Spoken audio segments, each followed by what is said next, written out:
ప్రదీప్ రెడ్డి నయీం తర్వాత ఒకేసారి నల్గొండ జిల్లాలో మారుమోగిన పేరు.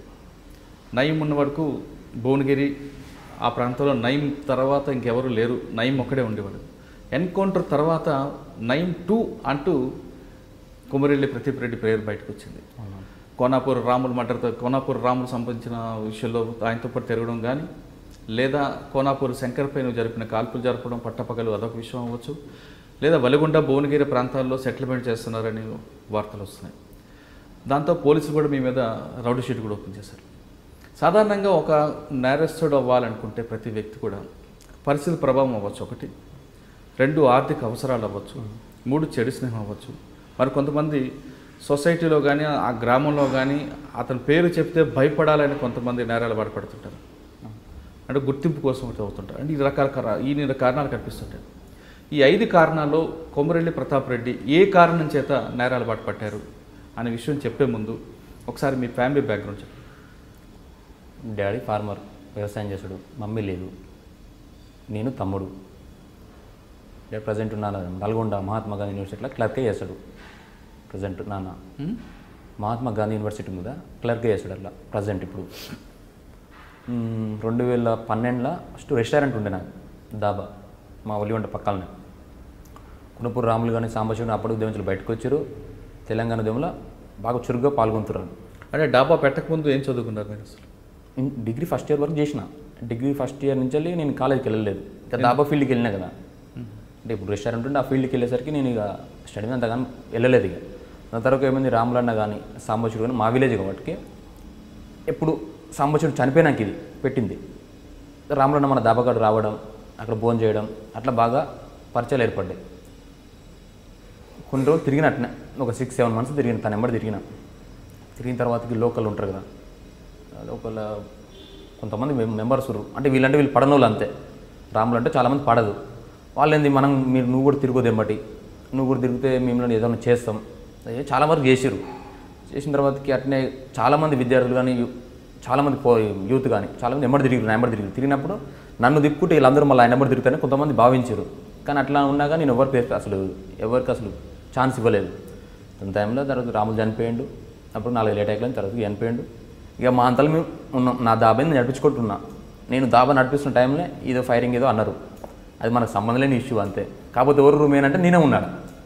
సరే ఎవరు చేసారు, ఆయన ఏం చేసారు, మనకు సంబంధం లేని ఇష్యూలు, ఆయన గురించి మనకు సంబంధం లేని ఇష్యూలు అంతే. అంటే కోనాపూర్ శంకర్ మీద కాల్పులు జరిపింది కొమరెల్లి ప్రదీప్ రెడ్డి కాదు.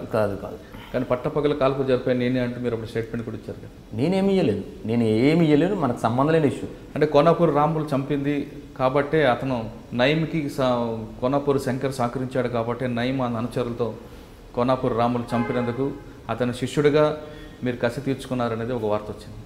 అట్లా వేయాలనుకుంటే రాములు బతుకున్నప్పుడు మేము ఏమైనా ఏద్దు, సాంబశివుని చంపినప్పుడు రాములు బతుకున్నప్పుడు ఏమైనా ఏద్దు. మనకు అప్పుడు అట్లా అంత నాలెడ్జ్ కూడా లేదు. అప్పుడు ఇట్లా చేయాలని తిరగాలని ఏమీ లేదు. కేవలం తిరుగుతున్నాం అంతే ఎమ్మటి. ఇట్లాంటివి మనకు సంబంధం కాదు. ఎవరు చేసారు, ఆయనకేమున్నాయో, తనకి ఏమి ఇష్యూలున్నాయో మనకి. కోనాపూర్ రాములు బతుకున్నప్పుడే చేయాలనుకుంటే చేసేవాళ్ళు కానీ చేయలేదంటారు. చేయాలనుకుంటే అప్పుడే చేసుకుంటాం కదా, ఆయన ఉన్నప్పుడు చేయగలుగుతాం. కానీ సాంబశివుడు చనిపోయిన తర్వాత కోనాపూర్ రాములు సాంబశివుడు చంపిన వాళ్ళపై ప్రతీకారం తీర్చుకుంటారంటూ కొంతమంది తిరిగి ఒక గ్యాంగ్ని ఫామ్ చేశారు. ఆ గ్యాంగ్లో మీరున్నారా? మన గ్యాంగ్ ఎప్పుడు ఫామ్ ఏం చేయలేదు. మామూలు చాలామంది అభిమానులు వస్తుండే, అట్లాంటి ఏం చేయలేదు. ఆయన కూడా ఏం చేయలేదు. లోపల ఏమైనా చేసినా మనకు అంతగానో లోపల తెలియదు. కానీ సాంబశివుడు చనిపోయిన తర్వాత రాములు వెనక నేను తిరిగాను మీరు చెప్తున్నారు. అవును. కోనాపూర్ రాములు కూడా నయీం చంపుతానంటూ ఇంటి ముందు పాములు విడిచిపెట్టడం అని చేశారు. అటువంటి ఘటనలు ఏమి గుర్తున్నాయి మీకు? అంటే నయీము కోనాపూర్ రాములకి ఏ విధంగా బెదిరించేవారు? ఊర్లో పాములు వదిలిపెట్టడం ఒకటి జరిగింది. హైదరాబాద్ లేడా మన స్వాగత్ గ్రాండ్ హోటల్ కాడ ఒక ఇన్సిడెంట్ జరిగింది నైట్లో. మనకు అంత పొద్దున్న నైట్ లేని కానీ మార్నింగ్ తెలిసింది. ఒక సుమోలో ఒక 5-6 మంది వచ్చారని చంపనీకి గన్మెన్లు ఉండే కదా. అప్పుడు ఇది తప్పించుకున్నట్లు ఒక 4 జరిగిన ఇట్లా 4 జరిగిన ఎప్పుడైనా కానీ త్రుట్లు తప్పించుకునేది అంతే. కొనుపూర్ రాములన్న త్రుట్లు తప్పించుకోండు, ఒక 5-6 సార్లు తప్పించుకోండు. ఇక లాస్ట్ టైంలో ఆ రోజు 2014 మే 11 అనుకుంటా, నల్గొండ ఫంక్షన్ హాల్కి వెళ్ళినప్పుడు కూడా మాకు ఫోన్ చేసిండు. నాకు డైరెక్ట్ ఫోన్ చేయలేదు, మా లోకల్ ఫ్రెండ్స్కి ఫోన్ చేసి ఇట్లా వస్తున్నాం. వెళ్ళడంలో కూడా పెళ్ళి ఉండే గౌడ్స్ది, మ్యారేజ్కి వస్తున్నా సరికి మేము ఒకటి యూత్ అంతా కలిసి ఒక 50 మెంబర్స్ ఉన్నాం. మన లోకల్లో ఒక 50 మంది దాకా ఉన్నాక కొద్దిసేపటికి అటాక్ అయిందంటే తెలిసింది. ఏమని ఇట్లా ఫైర్ అయింది అంటే ఇట్లాంటి 5-6 జరిగినాయి కదా, ఆల్రెడీ ఒక 5-6 జరిగిపోయినాయి ఇట్లాంటివి. ఏం కాదులే అనుకున్నాం. తర్వాత చూసి చనిపోయిందని తెలిసింది. ఒక 15 రోజులు బాధపడ్డాం, చాలా బాధపడ్డాం. ఉంటే ఏంటంటే చాలామంది బాగుపడదు అని, ఆయనతో ఉంటే చాలామంది బాగుపడదు అని అనుకున్నాం. ఒక 10-15 రోజుల దాకా బాధపడ్డాం. దాని తర్వాతకి యథావిధిగా అందరూ ఊరంతలో సైలెంట్ అయిపోయారు. అప్పుడు చాలామంది అన్న అని అందుకు ఎవరు రాలేదు. మరి ఎవరు చంపారు? కోనాపూర్ శంకర్ మీద ఎవరు కాల్పులు చెప్పారు? ఇక అది ఆయన్ని అడగాలి, నాకు తెలియదు అది. ఓకే, కోనాపూర్ శంకర్ కార్పొరేట్ విషయం పక్కన పెడితే ఇంకా అక్కడి నుంచి కోనాపూర్ రాములు చనిపోవడం తర్వాత నయీం ఎన్కౌంటర్ అవ్వడం, నయీం ఎన్కౌంటర్ వరకు కాముగా ఉన్న కొమరెల్లి ప్రతాప్ రెడ్డి నయీం ఎన్కౌంటర్ తర్వాత ఒకేసారి తెరపైకి ఎందుకు వచ్చారు? అంతకుముందు కూడా నేనేం లోపల దాచిపెట్టుకోలే కదా, నేను బయటనే ఉన్నా. నార్మల్గా పేచీలోకి వస్తుండేది, మన సిఏ గారు బాలగంగేడి సార్ని కలుస్తుండేది, పేచీలోకి వస్తుండే, అటెండ్ అయిపోతుండేది. ఎందుకు పేషీకి ఎందుకు రావాల్సి వచ్చింది? ఏ కేసు? కోర్టు కదా అది. ఇప్పుడు రాజు శంకర్ కేసే నా మీద పెట్టారు కదా, ఫస్ట్ కేసు అదేనా? అదే కేసు. నాకు ఇంతమందికి ఎలాంటి కేసులు లేవు. ఇంకోటి నేను వాటి చిన్న ఏమైనా అన్నారు కదా, సెటిల్మెంట్ అవి అన్నారు కదా, ఎట్లాంటి దాంట్లో ఒక చిన్న గజం దాంట్లో నేను ఇన్వాల్వ్ అయి ఉంటే దేనికైనా రెడీ. ఓకే, అంటే కోనాపూర్ శంకర్ మీద కాల్పులు ఆ కేసులో మీరు కోర్టుకు రావడం తప్ప ఇంకేలేదు? వేరేది. శంకర్పై కాల్పులు జరిపినందుకు నయీం ఏమైనా మీ మీద టార్గెట్ చేశారా? ఏం చేసిరు కానీ మనకు అంతగానే ఐడియాలో సరే అప్పుడు ఫాలో అవుతుండే. ఏదికి మనం కోర్టుకు పోతుంటే ఫాలో అవుతుండే, ఏదో బండ్లు వస్తుండే, మన పక్కన పిల్లలు అంటుండే వాళ్ళు వస్తుంది వీళ్ళు వస్తుంది, ఎట్లా వచ్చినాయి ఒకటే అనుకున్నా. ఆల్రెడీ బదనం పడ్డది నా బట్టి. ఆ రోజు రామలన్నతో వాళ్ళు నేను ఉన్నా కానీ ఆ రోజు పోతే నేను కూడా పోతున్నాయి, ఇది బోనస్ లైఫ్ అనుకున్నా అంతే. ఇక దిగిన నేను వెనకైతే అడిగితే వేయలేను. ఇంకోటి వాళ్ళకి పోయి కాంప్రమైజ్ కాలేను. పోయి నేను తప్పు చేయలేదు, తప్పు చేసింటే నాకు శిక్ష పడుతుంది. ఇప్పుడు నయీం అనేంత సరే ఆ వ్యక్తి ఎంతోమంది చంపిండు, నేను ఒక పెద్ద లెక్క కాదల్లా ఆయన తలుసుకుంటే. అది ఏడికి రాసింటే ఆడికైతే అనుకున్నా. నేను సైలెంట్గా కామ్గా నా పని చేసుకున్నా. అంటే ఆ టైంలో ఏంటంటే వర్క్ ఏం చేయలేదు. సరే కొద్ది ల్యాండ్ ఉండే, ల్యాండ్ తీసేసుకొని హైదరాబాద్ అనుకుంటా అంతే ఇంట్లోనే ఇక అనుకుంటూ పేషీల టైం పేషీలకు వెళ్ళేది. ఇంటికి ఎక్కువ రాకపోతుండే, ఒక 1 ఇయర్కి ఒకసారి వస్తే రేరుగా. అది హైదరాబాద్లో ఉంటుండేది. ఎందుకు మెహదీపట్నం. ఎందుకు భయపడ్డారా? భయపడ్డాను కాదు, ఆ టైంలో నన్ను ఎవరు దగ్గర రానియలేదు. అసలు నేను ఫోన్ చేస్తే వాళ్ళు మళ్ళీ నెక్స్ట్ టైం రెస్పాన్స్ అయిపోతుండేది. చాలా భయపడుతుండేది. ఆ టైంలో నా ఎంబడి తిరిగింది ఎవరూ లేరు. అంటే నయీం నుంచి మీకు ఎలాంటి థ్రెట్ కాల్ రాలేదు? కాల్స్ అయితే రాలేదు, బయట వరకు అయితే చాలా వచ్చింది, కాల్స్ అయితే రాలేదు. అంటే నయీం ఎన్కౌంటర్ తర్వాత అప్పుడు మీరు ఎందుకు ఊరు వెళ్ళాల్సి వచ్చింది? అంటే అప్పటికి 4 సార్లు వెళ్ళినా. చనిపోయే ముందు 1 ఇయర్ ముందు కూడా 4 సార్లు వెళ్ళినా. అప్పటికి నార్మల్ తిరుగుతున్నా, హైదరాబాద్లో తిరుగుతున్నప్పుడు మల్లాపూర్ ఏరియాలో ఉన్నా లాస్ట్ టైం. వెళ్ళేటప్పుడు కూడా చాలామంది అన్నారు కానీ మనకు నేను లైట్ తీసుకొని వెళ్తున్నాను అంతే. అయ్యేది ఉంటే అవుతుంది. ఇక అప్పటికేందంటే నేను ఆల్రెడీ బ్లాక్ బెల్ట్ అయిపోయింది. అది మినిమం వస్తుంటే నా రేంజ్ నాకు కెపాసిటీ తెలుసు. సరే నేనైతే ఎవరినైతే ఏమనలేదు, నన్ను ఏమనంటే అయితే నేను ఊకోను, అది నాకు తెలుసు. అట్లా నేను లేదు కానీ వేరే విధంగా ఎవరి మీద అయితే చేయాలని అట్లాంటి అయితే ఎప్పుడు నేను చేయలేదు. నాకు కూడా ఇలాంటి కాల్స్ రాలేదు. చనిపోయినాక కూడా ఇంతకుముందుకు 1 ఇయర్ ముందు ఎట్లా వచ్చినో ఆ నయీం చనిపోయిన తర్వాత కూడా అదే విధంగా తిరిగినా నేను. తిరిగిన తర్వాత ఏమైందంటే సరే ఆల్రెడీ నా మీద ముద్ర పడ్డది. అప్పటికే నా మీద ఆల్రెడీ ముద్ర పడ్డది కదా. సరే ఇప్పుడు అందరైతే నమ్మలేరు, కొంతమంది నమ్ముతారు, అందరైతే నమ్మలేరు. చేసిండేమో అనుకుంటారేమో అని అలాంటి దిగిన ఫీల్డ్కి అయితే దిగేసిన. దాని తర్వాత మెల్లమెల్ల రాజకీయం అని బునిరెడ్డి శేఖర్ రెడ్డి ఉండు, తను కలవడం జరిగింది. తను కూడా తెలుసు ఎట్లాంటి వ్యక్తి అని గమనించిండు. గమనించిన తర్వాత తన కూడా నేను పోయినప్పుడు ఏమైనా పని ఉన్నా సరే సార్ నేను కూడా పని చేసా కలిసి అంటే కొన్ని మీటింగ్లో తిరిగినాం. మేము కూడా తిరిగిన తర్వాతకి 2017కు అప్పుడు ఒక ఇన్సిడెంట్ అయింది. ఇది కార్లో అవి కత్తులు గొడవలు దొరికినాయని. వాస్తవానికి నా స్కార్పియోలో నేను పోయినా, నేనేమైనా చేయాలనుకుంటే నేను పోను కదా. నేను వాస్తవానికి నేనేమైనా చేయాలంటే నేను పోను, చేయాలంటే చేపిస్తా ఓడుతున్నా. కానీ అది ఏదో పోగానే పట్టుకొని ఎక్కడెక్కడ గొడ్డలు పెట్టేసి అప్పటిదప్పుడు చూస్తున్నాగానే ఏం అర్థమైంది నాకు, అసలు ఏం అర్థం కాలేదు. ఇలా బండిలో కూర్చొని అట్నే కూర్చున్నా అంతే. నేను ఇక చూస్తున్నాగానే సాయంత్రం వరకు రిమైండ్ చేశారు. మరి ఎవరన్నా ఫోర్స్ చేసిరా తెలియదు, ఇంతవరకు నాకు తెలియదు, ఇప్పటివరకు కూడా తెలియదు. మాస్కులు నేను గోవాకి వెళ్ళినా. అదొక పాయింట్ ఏంటంటే అంతకుముందు 1 మంత్ కూడా 15 రోజుల కింద గోవాకి వెళ్ళినాం, ఫ్రెండ్స్తో వెళ్ళినాం. అయితే మా నాయమటి ఒక లింగ సామాన్ ఉండేది ఫ్రెండ్. తను ఏం చేసి 2-3 పిల్లలు ఆయనకు. రెడ్డి ఇంటికి వెళ్తున్నాం కదా, చిన్న బొమ్మలు తీసుకుంటే మాస్కులు చూసిండు. నైట్లో లేజర్ లైట్లో అక్కడ అమ్ముతారు, మాస్కులు తీసుకుండు. ఇంకా అంతే, ఒక మాస్కులు ఒకటి తీసుకున్నా అంతే. తీసుకొని ఇంటికి పోయేటప్పుడు ఇంటికి తీసుకోలేదు. హైదరాబాద్లో 2 రూమ్లు ఉండు, తీసుకోతాను బండి వెనకాల అట్నే ఉన్నాయి. ఆయన మర్చిపోయి నేను మర్చిపోయినా. ఆ రోజు అవి కూడా దొరికినాయి, కేవలం అవి దొరికినాయి అంతే. అంటే మాస్కులు వేసుకొని బెదిరించి చంపుదామని ప్లాన్ చేశారు ప్రదీప్ రెడ్డి అనేది. అట్లేం లేదు. వాస్తవానికి ఏంటంటే శంకర్కి నాకు సంబంధం లేని విషయం. అప్పుడు తనకు కూడా తెలుసు. తను ఏమని చేయాలని నేను వాస్తవానికి నేనే ఆయన ఏమైనా చేయాలనుకుంటే ఆయన కూడా నా మీద ఏం చేయదు కదా. అంటే ఎవరి కోసం అనేది పోలీసుల ఉద్దేశం? ఎవరు చంపడానికి ప్రదీప్ రెడ్డి స్కెచ్ చేశాడు? ఆయన గురించి అనుకురు, శంకర్ గురించి అనుకురు. శంకర్ గురించి తన గురించి అనుకురు. నన్ను అడిగిరు, నేను క్లారిటీ చెప్పినా కానీ మనకు కేసు అయితే పెట్టేసారు. ఆమ్సెట్కి ఏదో కేసు పెట్టారు. వెళ్ళిన 2 months ఉన్న లోపల బయటికి వచ్చిన ఎప్పటికీ నా మీద అలాంటి షీట్ ఓపెన్ చేశారు. ఎక్కడ అసలు వాస్తవానికి రౌడీ షీట్ అంటే ఒకటి ఏంటంటేనా, రోడ్డు మీద పోయి జనాలను కొట్టి తీసుకోండు, పైసలు తీసుకున్నాడు, షాపులలో బెదిరించుడు, ఏం లే అమాయకుల దగ్గర గుంజుకొని తినడు, అసలు అరాచకం చేస్తే వాళ్ళని రౌడీ షీట్ అంటారు. అప్పుడు రౌడీ షీట్ ఓపెన్ చేయాలి. నేనేం చేసిన అట్లాంటి నేనేం చేయలే కదా. వాస్తవానికి నా ఏమైనా తిన్నా కూర్చున్నా అంటే నా ల్యాండ్స్ని అమ్ముకుని, ఇప్పుడు నా లేకుండా నా ల్యాండ్ అమ్ముకొని తిన్నా కానీ ఇంకొకరి దగ్గర నేను ఒక 1 రూపీ కూడా తీసుకోలే, అప్పు కూడా తీసుకోలే. ఒక్కని బెదిరియలు నా ఇంతవరకు చెప్తాను కదా. ఇట్లా వీళ్ళు మా వాళ్ళు చాలామంది ఫోన్ చేస్తారు, నాకు గిర చిన్న సమస్య ఉంది ఫోన్ చేయంటే నేను అనేది నేను చిన్న సమస్య ఫోన్ చేసినా కానీ అది బెదిరించారు అంటారు నన్ను. ఆ బదనం నాకు వద్దు. వాస్తవానికి రౌడీ షీట్ అంటే నేను ఏం రౌడీ షీట్ చేసినా, ఎట్లాంటి రౌడీ షీట్ నేను చేయలేదు, ఎవరిని బెదిరియలేదు. కేవలం ఏంటంటే సాంబశివుడు రాములు పార్టీలో పనిచేసారు, తెలంగాణ ఉద్యమంలో పనిచేసారు. వాళ్ళు ఏంటంటే వాళ్ళు చాలామంది తిరిగిరు. సరే ఇప్పుడేమో సైలెంట్గా ఉండొచ్చు, చాలామంది తిరిగిరు. ఎందుకు తిరిగిరు? వీళ్ళు జనాల గురించి కొంచెం మంచి చేసిరని తిరుగురు. మా ఏరియా కాబట్టి మేము కూడా తిరిగినాం. మా నల్గొండ ఏరియా కానీ కల్చర్ అట్లాంటి కల్చర్ అట్లా ఆడనే పుట్టినా నేను. ఆయన తర్వాత నాకు అవగాహన ఉంటుంది కదా. అట్లా తిరిగినా వేరే ఉద్దేశం పైసలు సంపాయాలని. వాస్తవానికి ఇప్పుడు కొనుపూరు రాములలో ఫ్యామిలీ ఉంది. ఆయన అనుకున్నారు అప్పుడు 1000 కోట్లు 2000 కోట్లు ఆడేదో మస్తు సంపాదించి అన్నారు. వాస్తవానికి వాళ్ళ దగ్గర సింగిల్ ఎన్పీ లేదు. ఇప్పుడు ప్రజెంట్ చిన్న సింగిల్ బెడ్రూమ్లు ఉంటారు వాళ్ళు. నేను రోజు చూసినా కూడా నాకు తెలుసు కదా. చూసినా కూడా నాకు తెలుసు వాళ్ళు ఎట్లా పరిస్థితుందో. బయట వాళ్ళు ఏమనుకుంటారు, 1000 కోట్లు సెటిల్మెంట్ ఇవి చాలా చెప్తుంటారు. ఇప్పుడు ఈడికి రానికి కూడా కారు మా ఫ్రెండ్దే అంటే 1000 కోట్లు అంటారు కదా, సంపాయాలి కదా. నేను కూడా రానికి కూడా కారు మా ఫ్రెండ్ల కార్లో వచ్చిన నేను.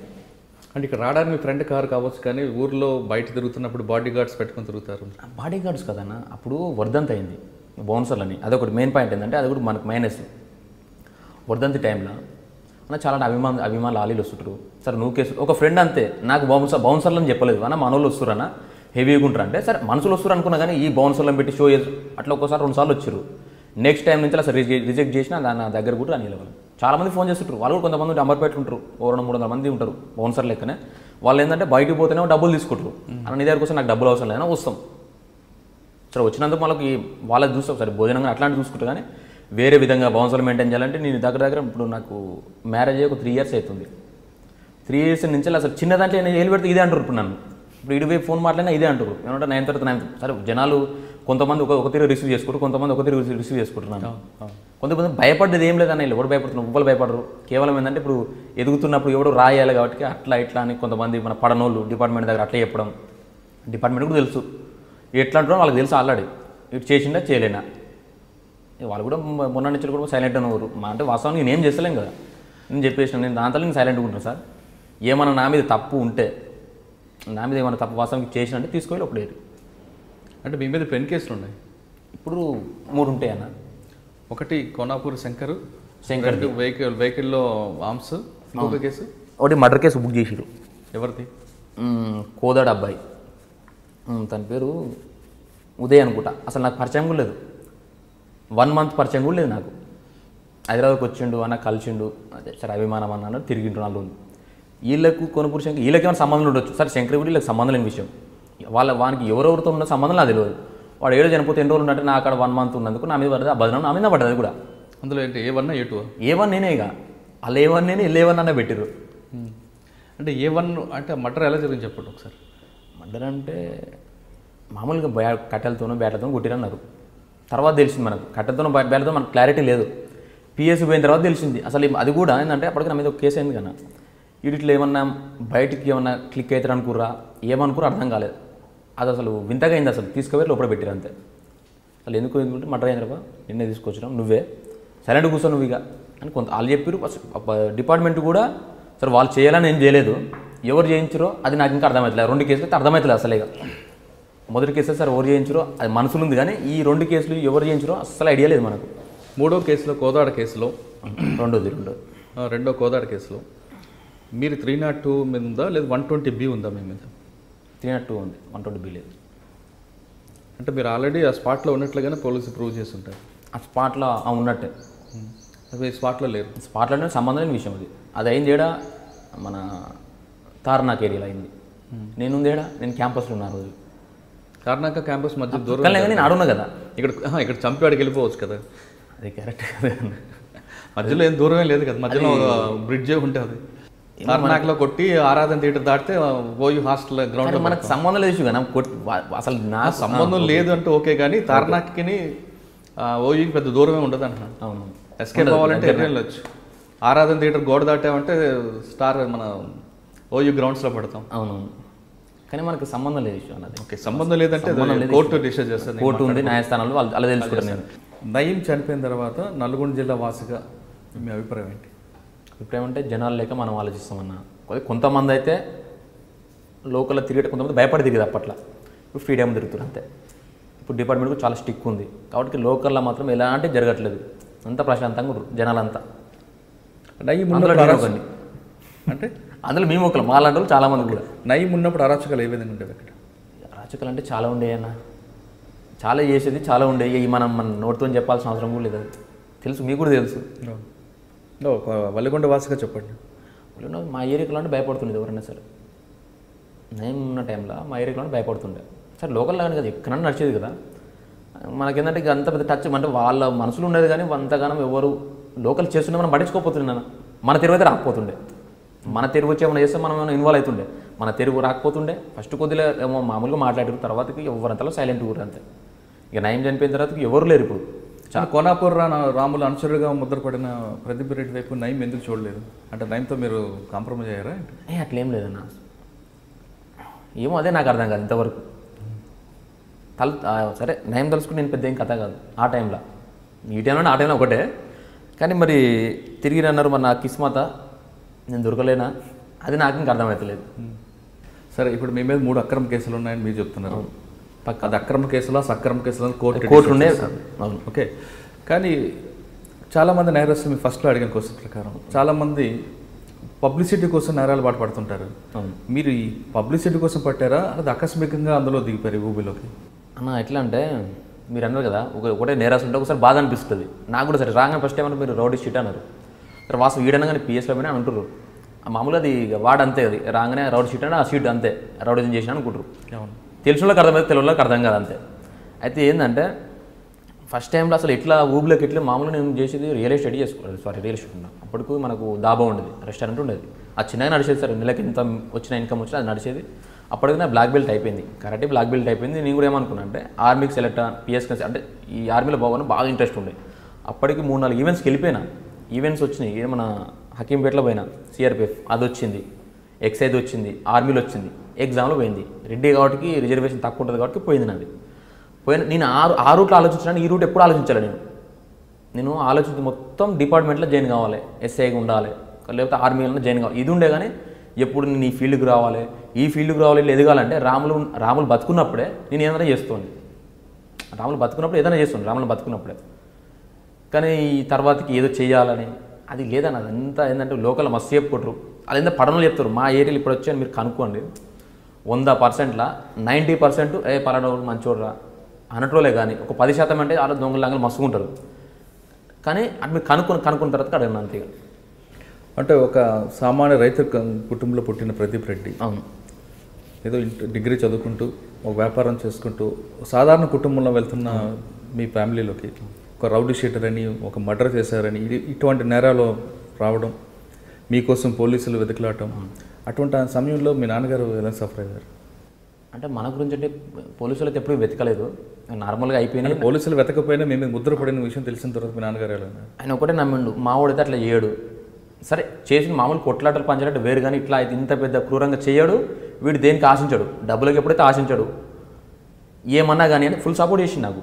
ఆ విషయంలో ఫుల్ సపోర్ట్ చేసేది. నువ్వు తప్పు చేయలే కదా, నువ్వు తిరుగు, ఇక నీకు ఏడికి రాసిపోయింటే గానే బతావు, ఉంటుంటావు పోతావు అంతే డైరెక్ట్ చెప్పేది. భయపడపోతుండే, నువ్వు అట్లా అలా వేరే పేరెంట్స్ ఉంటారు ఎట్లా అంటే భయపడుతుంటారు. ఆయన భయపడి నేను భయపడతాను అనుకో, ఆయన అదే ఒకటే చెప్పేది, నువ్వు ఎట్లన్నా తిరుగు, నువ్వు తప్పైతే చేసలేవు కదా, ఏదైతే ఉంటే అది అవుతుంది, బతికుంటే బతావు, సచ్చంటే వస్తావు. అది ఏ విధంగా ఫుల్ సపోర్ట్ చేసేది ఆ విషయంలో. అంటే మీ నాన్నగారు సపోర్ట్ చేసిన సొసైటీ మాత్రం మీకు ఒక ముద్ర వేసింది. ముద్ర వేసింది. ఆ ముద్ర బాధపడుతుండేది బయట పోయినప్పుడు అడుగుతుండే, మీ కొడుకు ఇట్లా అంటే అంటే జనాలు కూడా అట్లా అడగపోతుండే, మీ కొడుకు ఇట్లా చేసినట్టు అడగపోతుండే. వాళ్ళు ఏంటంటే సరే జనాలకు ఏమర్థమని తెలియదు. కొంతమంది ఇప్పుడు సరే నయం వాళ్ళ బాధితులు చాలామంది ఉంటారు, కానీ ఎవరన్నా కావచ్చు, వాళ్ళకి ఎట్లుంటుంది మంచి పని అయింది అనుకుంటారు. సరే వాళ్ళు ఏ విధంగా అర్థం చేసుకుని తెలియదు. నేను చేయాలని నాకు తెలుసు. జనాలు ఎందుకు కొంతమంది చేయాలని తెలుసు, కొంతమంది చేయాలని తెలుసు, ఈడని చేసి ఇంకోటి చేయొచ్చు అనుకుంటారు, కొంతమంది నిజంగా చేసినా అనుకుంటారు. ఎవరు ఏమనుకుంటారు అది నాకు తెలియదు. కానీ అంటే తెలియకపోయినా సొసైటీలో ముద్ర పడింది, ముద్ర నుంచి బయటపడడానికి మరి ఏం చేయాలి మనం? అయితే వాస్తవం కన్నా మీరు అన్నట్టు రౌడీ షీట్లు కొంతమంది హైదరాబాద్లో లోకల్ రౌడీ షీట్లు ఉంటారు, వాళ్ళ లెక్క ముద్ర నాకు పర్లేదు, నేను అట్లా ఎప్పుడు ఫీల్ అవుతలేను. సరే ముద్ర ఉందేమో కానీ అట్లాంటి ముద్ర నాకు ఎప్పుడు లేదు. అట్లా ముద్ర ఉంటే నా ఏమంటే ఇప్పుడు సరే మీరు మామూలు లోకల్గా అనుకోండి, సరే పిల్లలు చాలామంది ఉంటారు, 20,000 మంది ఉంటే ఎక్కువ ఉండొచ్చు, వాళ్ళైతే నా మీద ముద్ర ఉండి అరాచకం చేస్తే నా ఏమంటే ఎవరు తిరగరు. ఇప్పటికైనా సరే అభిమానంతో చాలామంది వస్తున్నారు, కానీ అట్లాంటి ముద్ర నేను అది ఫీల్ అవుతున్నా. నేనైతే రౌడీజం చేయలేదు. చిన్న ఒక గజం అంటారు కదా, గజం కూడా ఒక ఫోన్ చేసి మాట్లాడాలి నేను. గజం కూడా ఫోన్ చేసి మా ఊర్లో కూడా ఇప్పుడు నా ల్యాండ్ ఉంది, ఇక నాకు రిజిస్ట్రేషన్ కాలేదు, నా ల్యాండ్ విషయం కూడా సైలెంట్గా ఉన్నా, చేసినప్పుడు తీసుకుందామని. ఏంటంటే ఒక ఫోన్ చేసిన అనుకో వాళ్ళు ఇట్లా బదనాలు చేస్తారు. అట్లాంటి విషయాలు అయితే లేదన్నా.